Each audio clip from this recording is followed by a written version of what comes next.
about my Knicks? Kemba Walker coming home. I've wanted the Bronx native on the Knicks forever. He's wanted to be on the Knicks forever. And after getting bought out by OKC, it's all happening. Walker is signing a reported team-friendly 2-year deal for between $8 and $9 million per. It's perfect.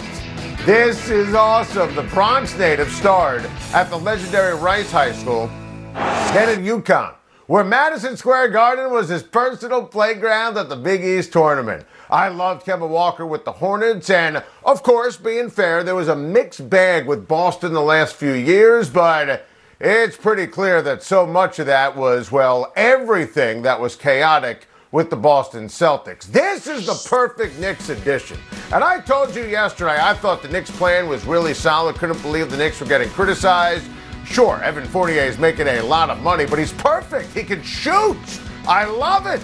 Bringing D. Rose and Noel and Burks back are all needed moves, and Kemba makes the offseason great.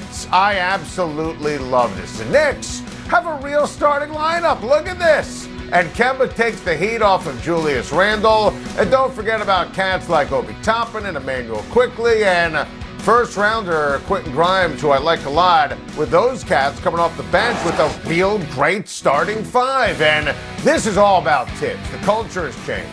Kemba wasn't signing with the Knicks without a totally different culture from prior regimes. Tibbs is the coach of the year for so many reasons. Toughness, defense, overachievement, accountability. Look, I'm not on Planet Delusional here. I'm not screaming championship or top 3 team in the East, but the Knicks' attitude is back, and they are having a really strong offseason. I am so fired up for Kemba's homecoming. He's built for this. Lance is wowing everybody at 49ers camp, and look, Kyle Shanahan can stick to the script on starting Jimmy G, and John Lynch could say all the right things about Garoppolo and Adam Schefter's podcast, but to me, this is really easy and simple. If Trey Lance continues to dominate like this in practice, he starts week 1 and forever for the San Francisco 49ers. It's not really up for debate. The only question for Trey Lance was experience. He only played in 1 game last college football season for North Dakota State. Trey Lance is a certified freak on the field. He's Josh Allen. The throws Trey Lance making at practice, they are remarkable. We're talking about the ability to roll left, throw 50-yard darts for touchdowns down the field across his body. Trey Lance is the kind of cat who strikes fear in the opposition. 49ers OC Mike McDaniel said, Lance is to the point of correcting other players in practice. Wow. You put him on the field with George Kittle and Brandon Ayuk and a great offensive line, and he's in Kyle's system. My goodness, it's going to dazzle. By the way, the 49ers start the season with the Lions and the Eagles. Trey Lance could spark the team and absolutely go on the road to win those games. Look, you kept the cards very close to the vest if you're Kyle Shanahan. You traded all those first-round picks to move all the way up and get Trey Lance. You could have gone for the safe pick, like Mac Jones, and I would have gone with Mac Jones to be safe, starts right away. You made the pick. Trey Lance has it. Let's go. Let it rip. Jimmy G is Jimmy G. He's not that good. Kyle Shanahan has been trying to replace him and kill him off all off season. Kyle, follow your guts and follow your eyes. San Fran has Nick Bosa back in a defense that's ready for primetime. The NFC West is loaded. Best division in the NFL, bar none.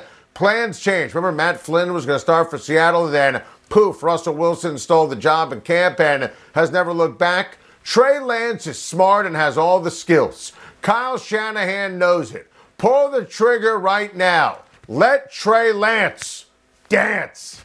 The atmosphere in LA last night was intense, with Dodgers fans having deep-seated, well-embedded, pure hate and disdain for the cheating fraud Houston Astros who pilfered the 2017 World Series from them.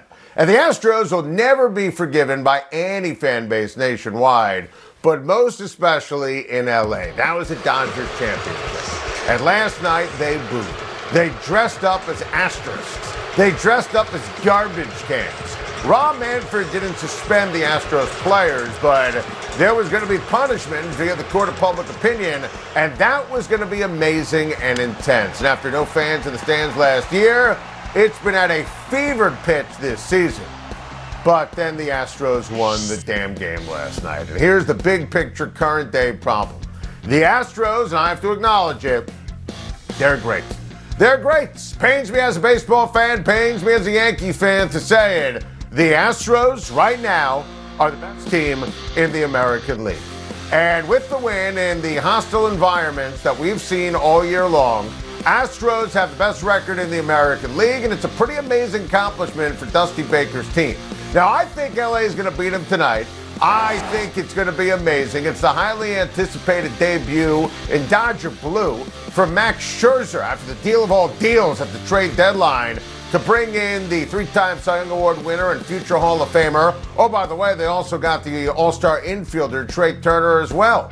Listen, I'm still picking the Dodgers to win the World Series, but these Astros keep thriving. And the sad thing is, and I've said it before and I'll say it again, they were so talented enough they didn't have to cheat. They're that good. Like any true villain, though, the Astros seem to thrive the louder the crowd boos. Steelers president Art Rooney II says it's not written in stone that it's Ben Roethlisberger's last year. So, Big Ben playing past this season would be insane. Insane in the membrane. This just simply put can't happen. Ben Roethlisberger playing football this year for the Pittsburgh Steelers, I find insane. After he was splat against the wall in the final quarter of the season and then grotesque against Cleveland in the wild card round, makes no sense that Ben is still here right now. I mean, look at this resume. Look at this. He's 39 years old. What are we doing here? What are we doing? Insane to even think about Big Ben playing for the Steelers next year. I think he's crazy. He's playing for the Steelers this year. Speaking of the 2004 legendary quarterback draft class, Phillip Rivers made headlines talking to our friend Sam Farmer over at the LA Times when he said he hasn't closed the door on a possible return to the NFL. A Rivers return would be, and you know I'm obsessed with Phillip Rivers. I think he's a first ballot Hall of Famer. It would be wrong. Absolutely wrong. Phillip Rivers, during those comments to the great Sam Farmer, he said he's not ready yet. He's not even at his playing weight yet. So let's also be specific here in terms of the Indianapolis Colts. Carson Wentz is playing this year. That's the plan. You know, plans change, but they said 5 to 12 weeks. And Phillip Rivers, you know, is not going to be ready to start in week 1 or week 2 or week 3. So Rivers retired because it's over. It's over. Phillip Rivers is a Hall of Famer. He was somewhere between decent and good last year. Nobody wanted to sign him. Phillip Rivers, it's going to take time for him to get ready. I don't want to hear that he knows the system. Just say no if you're Indianapolis to Phillip Rivers. Just say no, as we said earlier in the week, to Nick Foles. Phillip Rivers is coaching high school football. It's early August. They've been in NFL training camps for a couple of weeks.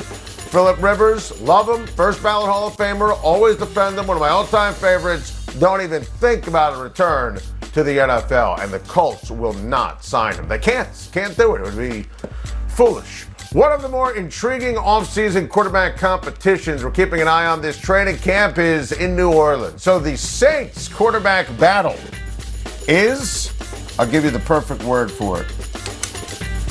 It's foolish because it shouldn't exist. I don't even know why the New Orleans Saints are messing around here with Taysom Hill. Why? Get him off the screen.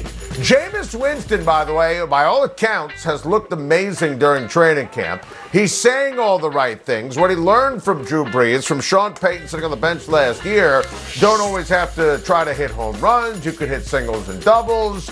Remember, Michael Thomas is injured. He's not going to start the season. Just let Jameis cook. Let him be the guy.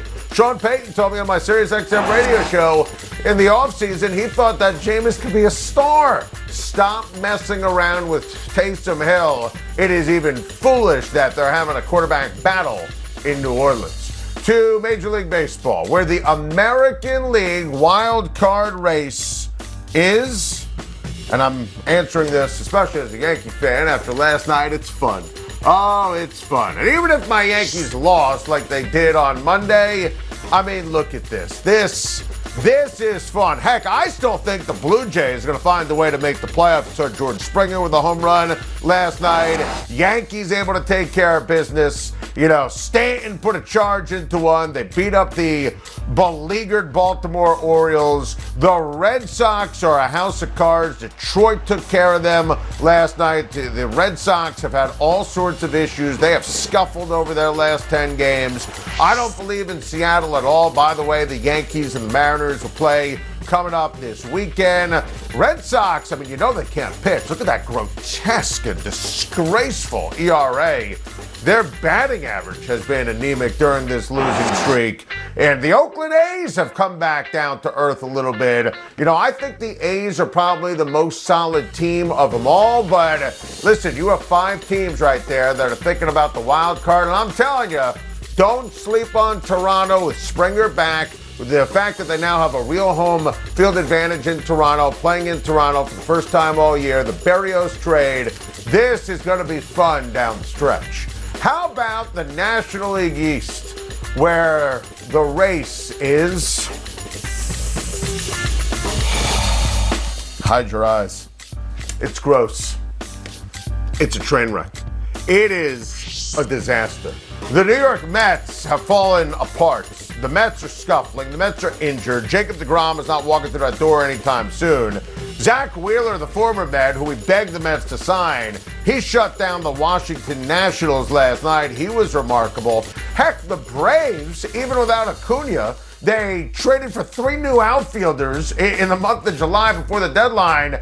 Listen, Atlanta, I can't believe I'm saying this. They're like Freddy or Jason in the horror movie. You try to kill them, they're not dead yet. I mean, the Mets, they are inept right now. They're injured, they're beleaguered, they've been fundamentally unsound. I mean, I think that Philly is going to end up winning this division, but we're talking about 3 really bad teams at the top, a.k.a. train wreck. Thank you for watching. Please like and subscribe, and don't forget to hit the bell for more videos.